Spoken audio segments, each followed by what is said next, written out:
안녕하세요. 닥터조입니다. 지구상의 지방간 환자분들이 10억 명이 넘는다라고 하는 보고가 있어요. 20억 인구가 지방간이다라고 하는 연구도 있고 수치가 많이 차이 나는데 확실한 건 많다는 것만은 확실해요. 중요한 거는 애들도 지방간이 있다는 거예요. 원래는 술 때문에 생기는 병인 줄 알았는데 알코올성 지방간. 요즘은 술과 아무런 상관이 없는 비알코올성 지방간이 99%입니다. 지방간을 고치지 않으면 심각한 문제로 발전할 수가 있어요.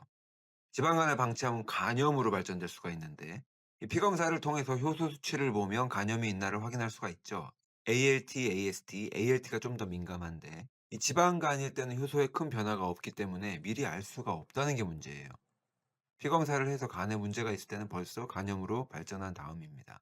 그런데도 개선이 되지 않고 계속 놔두게 되면 간 경변이 생기죠. 간 경화라고 알고 있는. 이때부터는 간 세포에 문제가 생긴 거기 때문에 조직에 이상이 생겨버린 거기 때문에 회복을 할 수가 없는 단계예요. 그전에 지방간이나 간염까지는 간 조직에 문제가 생긴 게 아니기 때문에 회복을 할 수 있지만 그리고 또 심하면 간암에 걸릴 수도 있습니다. 그러니까 심장이 계속 뛰어야 되는데 심장이 망가지면 죽는 것처럼 간도 마찬가지로 망가지면 생존을 할 수가 없는 장기예요. 우리 생존에 가장 중요한 해독을 하기 때문에 그렇습니다. 그래서 병원에서 지방간이 있다 이렇게 진단을 받고 나서 그걸 고치지 못하고 그대로 방치하면 건강하고 활력 있게 살기는 이미 틀린 거고 이게 매우 비참하게 사망에 이를 수도 있다는 거예요. 근데 문제는 너무 많은 사람들이 본인이 지방간이 있는지도 모르고 살아가고 있다는 사실이죠. 병원에서 검사로 확인을 해 주지 않으면 모릅니다. 내가 "아우 간이 아파." 그러는 게 아니잖아요. 근데 문제는 병원에서 지방간이 있다는 걸 진단해 주는 것까지는 좋은데 지방간을 고치는 방법에 대해서 전혀 정보를 제공하지 않거나 오히려 잘못된 정보를 제공한다는 거예요. 예, "고칠 수 없다."라는 말을 하지 않으면 다행일 지경입니다. 근데 병원만 문제가 아니라 지방간이 있다는 걸 알게 된 환자분들도 이걸 고쳐 보겠다는 생각을 하긴 하겠죠. 하더라도 엉뚱한 것들에만 관심이 있는 경우가 많아요. 가장 대표적인 게 '뭘 먹으면 좋아질까?' 영양제든 보약이든 약이든 뭔가 먹는 걸 찾는다는 거예요. 굉장히 현대의학적인 사고방식 때문에 그렇죠. 병 이골 약, 병이 있으면 약이 있는 것처럼 이 공식이 너무 강하게 머릿속에 자리 잡아서 그런 거예요. 질병이나 증상이 있으면 치료제, 약을 찾는 거. 원인이 뭔지는 관심도 없고 원인은 됐고 치료만 하겠다고 하는 그 도전 정신만 강한 건지 뭔지 모르겠는데. 근데 더 중요한 거는 '왜 지방간이 생겼을까?' 그런 질문을 던지는 거죠. 당뇨, 고혈압, 암 다 마찬가지긴 한데 그래서 '지방간을 고칠 수 있는 약이 있나? 영양제가 있나? 특별한 약초가 있나?' 이게 '도움이 되는 게 없다.'라고 잘라서 말하기는 힘들지만 그건 나중 문제고 가장 먼저 생각해 봐야 될 것은 '우리 몸이 이 망가진 간을 다시 회복시킬 수 있을까?' 이게 기능의학적인 사고방식이고 제가 환자혁명 책을 통해서 강조드린 내용입니다. 이 현대인들의 만성 질환들 당뇨, 고혈압 다 여기에 해당된다고요. 약이나 수술을 통해서 고생해 가면서 애써서 치료하지 않아도 되는 것들. 이 상태만 다시 원래대로 원상복귀 시켜 놓으면 해결되는 것들이 대부분이고 이 오늘 주제인 지방간도 그렇습니다. 가장 먼저 해야 될 거는 뭘 먹냐가 아니라 당장 끊어야 될 것부터 구분해서 끊는 게 먼저예요. 몸에 염증이 있어서 소염제를 먹는 사람이 음식들은 하나같이 염증을 일으키고 있는 음식만 먹는다면 그 불을 끄는데 소화기를 뿌리면서 동시에 기름을 붓는 거랑 다를 바가 없겠죠. 그런데 만성 질환을 치료하면서 이런 행동을 하는 사람들이 대부분이라는 거예요. 그렇기 때문에 먼저 문제를 일으키는 원인들을 몸에 제공하지 않는 게 우선입니다. 그다음에 치유에 되는 도움이 되는 것들을 더해 주는 건 나중 문제다. 전자가 한 80%를 차지한다 그러면 후자는 20% 비중밖에 차지하지 않아요. 사실 뭐 치유에 도움이 된다고 하는 것들 구할 수 없으면 그냥 포기하고 굳이 챙겨 먹지 않아도 고칠 수 있는 방법이 없는 것도 아니니까. 좀 가속도를 내지 못하고 시간이 걸릴 수 있겠죠. 하지만 불가능하지도 않다는 거예요. 그런데 후자에만 관심이 있다 보니까 거기에만 돈을 쓰고 돈 낭비를 하는 거죠.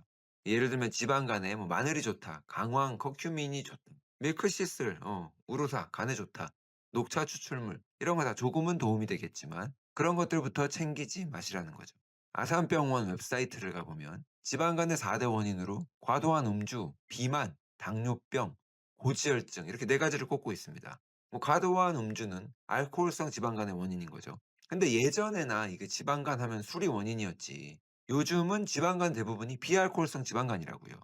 술을 안 마셔도 지방간인 환자분들이 대부분이에요. 그럼 음주는 빼고 일단 비만, 당뇨병, 고지혈증이 원인이라는 건데 사실 그것들은 원인이 아니죠. 이게 상관관계가 있는 질병들이지 비만이 지방간의 원인은 아니에요. 비만인 사람들한테 지방간도 많은 것뿐이죠. 뭐 당뇨, 고지혈증 다 마찬가지입니다.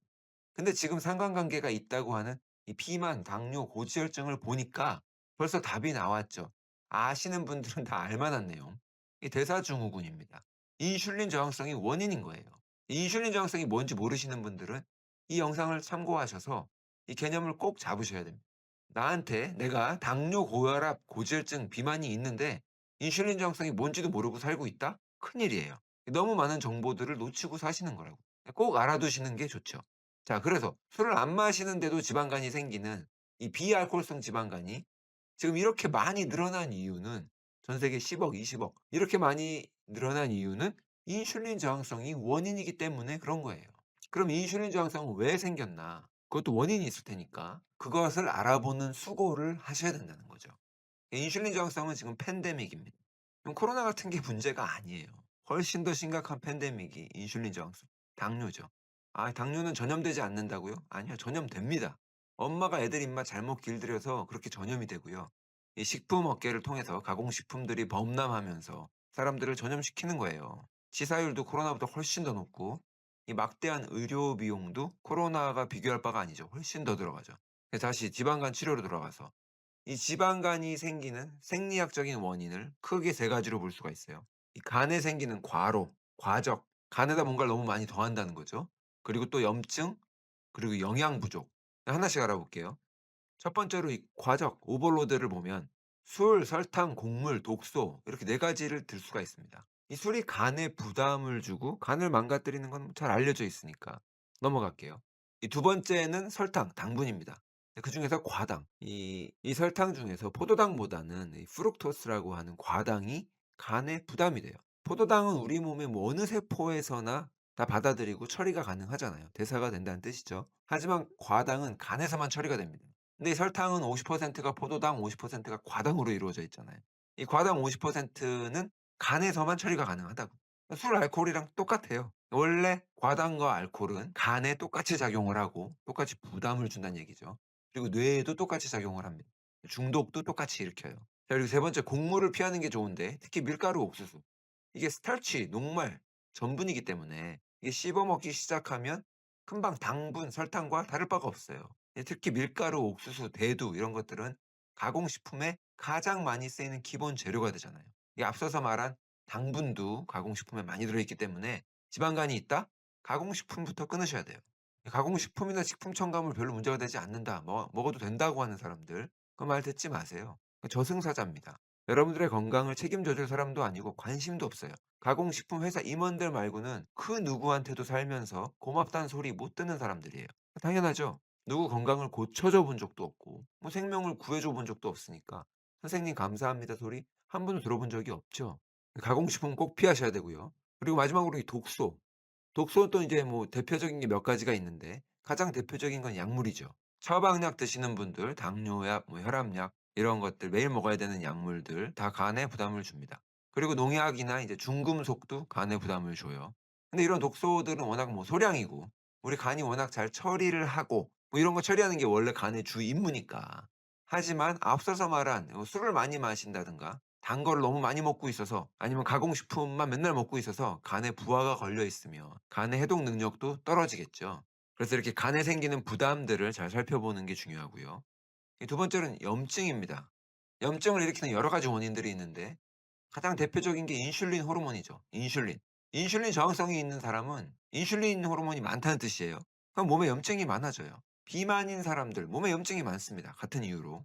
심장마비나 뇌졸중의 원인이 염증이 원인이라고 저는 여러 번 말씀을 드렸어요. 이 염증 수치는 병원에서 검사를 하면 알 수가 있는데 검사를 하지 않더라도 내 몸에 만성 염증이 있는지 알려주는 신호가 너무 많죠. 그 신호 중에 하나가 심장마비인데 이거 신호라고 하기엔 너무 늦죠.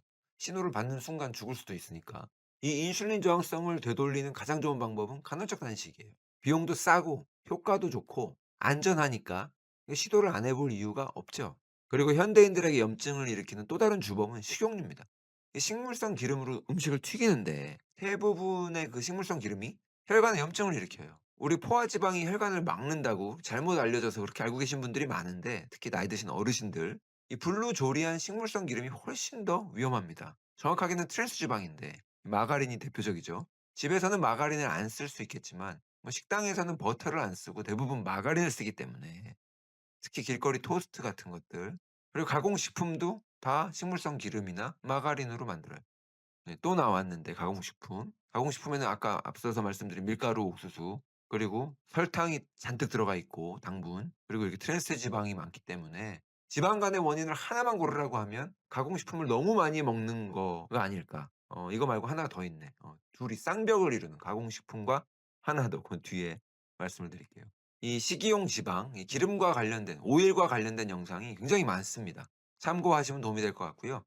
이 지연성 알러지가 있는 경우 그 음식을 먹을 때마다 먹을수록 염증이 생겨요. 지연성 알러지는 기능의학병원에서 검사가 가능하거든요. 자, 그리고 또 염증을 올리는 가장 큰 주범 중에 하나, 스트레스입니다. 이 스트레스가 심하면 굶어도 혈당이 올라가요. 그 혈당이 오르면 앞서서 말씀드린 인슐린 수치가 올라가고, 인슐린이 염증을 일으키기 때문에 지방간을 악화시킬 수 있죠. 저는 현대인들의 지방간의 가장 큰 원인이 스트레스라고 봐요. 아까 가장 큰 원인 두 가지라 그랬는데 가공식품 너무 많이 먹는 것과 지방간이라고 봅니다. 자, 그리고 마지막으로 영양결핍이 있을 수가 있어요. 이 영양소들이 결핍이 되면 이게 지방간으로 발전할 수도 있겠지만 지방간이 있는 상태에서 또 회복하기도 어려워요. 그래서 필요하면 보충을 해 줘야 될 필요도 있는 영양소들인데, 근데 이런 것들만 챙기고 앞서서 말씀드렸던 것들을 무시하면 안 됩니다. 먹지 말아야 하는 음식들이나 뭐 스트레스 이런 것들, 그거 무시하면 안 된다고요. 더 중요해요. 이 영양결핍 중에 첫 번째로 문제가 되는 게 담즙인데, 이 담즙은 간에서 만드는 소화 효소예요. 이 지방을 소화하는 데 필요합니다. 그래서 담낭 제거 수술을 하신 분들은 기름기 있는 음식을 못 드시죠. 전혀 못 먹는 건 아니고 이 담즙 효소를 같이 먹어주면 되는데 힘들어하시는 경우가 있다고요. 아니면 간이 기능만 잘한다면 뭐 담낭이 없어도 담즙 분비가 가능해서 고지방 식이를 전혀 문제없이 잘 할 수도 있어요. 왜냐면은 담낭에서 담즙을 만드는 게 아니라 만들기는 간에서 만드는 거니까. 근데 간이 담즙을 분비해서 담낭에 저장을 해 두는 건데, 간이 독소들도 해독을 할 때 똑같이 담낭에다가 저장을 해 둬요.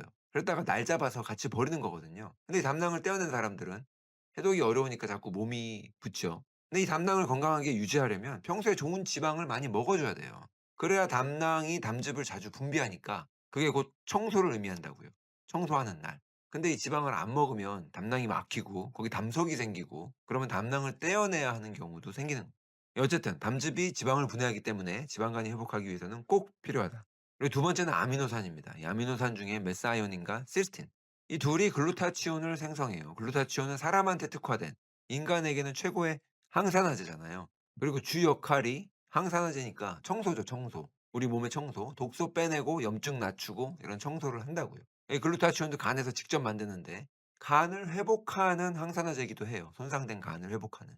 그러니까 간이 자기가 만들어서 자기가 먼저 쓰는 항산화제인 거죠. 근데 간이 글루타치온을 만들려면 이게 필요한 재료들이 있는데 그게 아미노산 중에 메사이온인가 시스틴인 거예요. 최근에 올려드린 NAC 영상을 참고하셔도 도움이 될 것 같습니다. 그런데 글루타치온을 반드시 먹을 필요는 없고 아미노산이니까 이게 소고기, 돼지고기, 닭고기, 달걀에 풍부합니다. 목초 사육 소고기를 먹어야죠. 곡물 사육 소고기는 오메가6 함량이 높아서 오히려 염증을 더 심하게 하니까. 자, 그리고 마지막으로 비타민 B 영양소 중에 이 콜린. 콜린은 비타민 B4예요. 그 주 역할은 에너지를 생산합니다. 뭐 모든 비타민 B들이 다 그렇듯이 대사를 끌어올리고 에너지 생산을 하는데, 근데 이 콜린은 지방간에 지방을 녹이는 역할도 해요. 그러니까 지방간을 회복하는 과정에서 더해줄 만한 영양소인 거죠. 이 보충제들 중에서 콜린을 왜 파나 궁금해하실 수 있는데 이런 목적이 있는 거예요. 음식 중에는 콜린은 계란이랑 십자각과 채소에 풍부하고요. 또 유제품에도 풍부하고 소간에도 있어요. 육류랑 채소를 같이 골고루 먹는 습관이 간을 보호하는 식습관이에요. 대표적인 게 뭐가 있죠? 그런 식습관이? 네, 저탄고지죠. 늘 강조드리지만 저탄고지는 채소를 안 먹는 식단이 아니라고요. 가공식품을 안 먹는 식단이 저탄고지예요. 제가 오늘 지방간에 대해서 쭉 알아봤는데 이게 너무 내용이 많아서 정리를 하자면, 뭐 어떻게 해야 되나 위주로 정리를 하자면, 술 마시는 분들은 첫째 술을 끊고, 대부분의 분들은 설탕을 끊고, 곡류와 탄수화물을 너무 많이 먹지 말고 식용유로 요리하지 말고 이 세 개를 합쳐서 한마디로 가공식품 먹지 말고 외식도 자제할 필요가 있다. 근데 블랙커피를 마시는 게 간을 자극해서 도움이 된다고 하는 그런 연구도 있는데 이거 뺐습니다. 커피도 마시면 안 될 분들이 더 많아서 그냥 다 상대적인 거예요. 절대 악, 절대 선이 없듯이 절대 나쁜 음식은 없고 무조건 좋은 음식도 없어요. 커피도 좋은 역할을 많이 하지만 커피 때문에 건강이 점점 안 좋아지는 분들도 분명히 있다는 거죠. 자, 지방간은 인슐린 저항성을 되돌리는 게 최우선 목적이니까 인슐린 저항성에 대해서 잘 모르시면 공부를 좀 하셔야 되고 이 영상으로 시작을 하셔도 좋습니다. 그리고 간헐적 단식을 시도해 보셔라. 그리고 가장 중요한 이 스트레스. 이 스트레스가 지방간의 가장 큰 원인이라고 생각해요, 저는. 근데 원래 "스트레스 받으면 간 상한다." 뭐 이런 말은 일반적으로도 다 알고 계신 말이잖아요. 그 말이 맞습니다. 간헐적 단식이 아니라 그냥 통으로 굶어 버려도 스트레스가 너무 심하다면 혈당이 오르고 인슐린 저항성이 생길 수 있으니까 스트레스 관리를 잘 하셔야 돼요. 스트레스의 원인이 내 성격이라 그러면 성격 관리를 잘 하셔야 되는 거죠. 자, 인슐린 저항성과 지방간의 원인이 음식보다는 스트레스가 원인인 경우가 더 많지 않을까 이런 생각을 해 봅니다. 뭐 주로 둘이 합작이기는 하지만. 자, 그래서 이렇게 3 개월, 6 개월 정도 생활 습관을 바꿔서 관리를 하시고 병원에 가셔서 검사를 해 보셔서 지방간을 되돌리는 것이 가능하다는 걸 확인하시면 좋을 것 같아요. 이 현대의학에서는 못 고칩니다. 안 된다고 하는 의사가 많아요. 그냥 그렇게 알고 있기 때문에 이게 자동으로 하는 말이에요. 기계적으로 하는 말. 하지만 오늘 말씀드린 이 내용을 설명을 하면 대부분의 선생님들이 또 가능하다고 인정을 하세요. 아까 이 아산병원 홈페이지에 나와 있는 그 치료 항목도 자세히 읽어보시면 오늘 말씀드린 이 내용들이 다 적혀 있습니다. 이게 대강 적혀 있어서 그렇지 본질은 같은 내용이라고요. 지방간으로 인해서 간경화나 간암까지 가시는 분이 한 분도 없으시기를 바라면서 오늘 방송을 마치겠습니다. 감사합니다.